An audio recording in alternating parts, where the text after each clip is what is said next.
दिल की धड़कन किस नंबर 5। बहन, आज हम बहुत अहम बात करने आए हैं आपसे। उम्मीद है आप लोग मना नहीं करेंगे। सब बड़े आपस में बैठे बातें कर रहे थे कि शाहदा बेगम ने कुलसूम बेगम, महक और मशल की माँ से कहा। जी बहन बोले। कुलसूम बेगम को महक ने सब बता दिया तो था, पर बाजार अनजान बने पूछती है, बहन हम अपने बेटे शाहान के लिए आपकी बेटी महक का हाथ मांगने आए हैं। उम्मीद है आप हमें मायूस नहीं करेंगे। अब शाहदा बेगम अपने आने की वजह से बयान करती है। जी बहन, इंशाल्लाह ये तो नसीब की बातें हैं, पर फिर भी हम कुछ वक्त चाहिए। असल में महक के पापा कुछ काम से शहर से बाहर गए हैं। कल परसों तक वापस आए तो हम इनसे बात करके फिर आपको बता देंगे।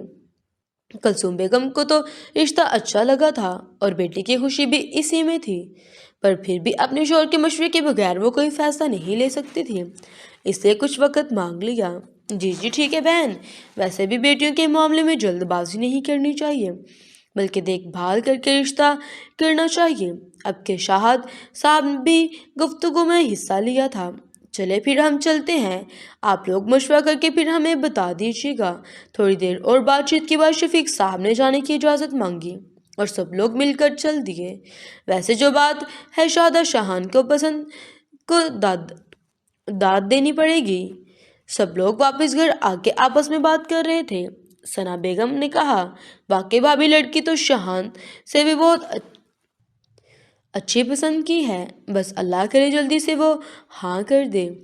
तो भी बेटे की पसंद की दाद दी, पर मामा अगर मशल के पापा ने रिश्ते से मना कर दिया फिर?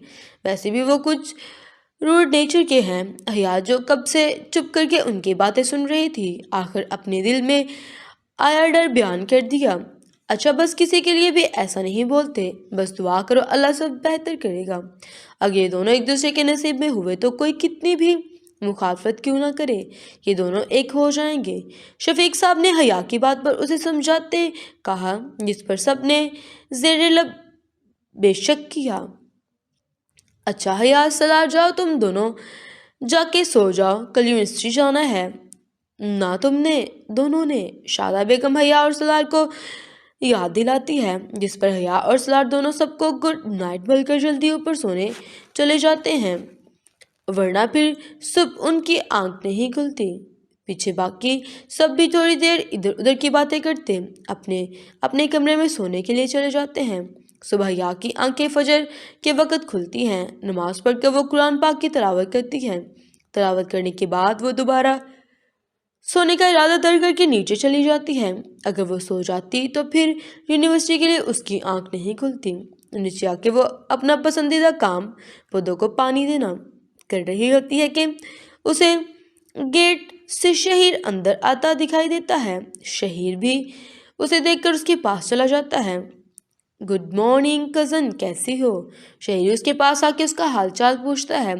बिल्कुल ठीक ठाक, आपके सामने खड़ी हूँ। या कैसे कहने पर शहीर ऊपर से नीचे तक देखता है और हमारी कभी ना कंफ्यूज होने वाली लड़की इस तरह देखने से कंफ्यूज हो रही थी।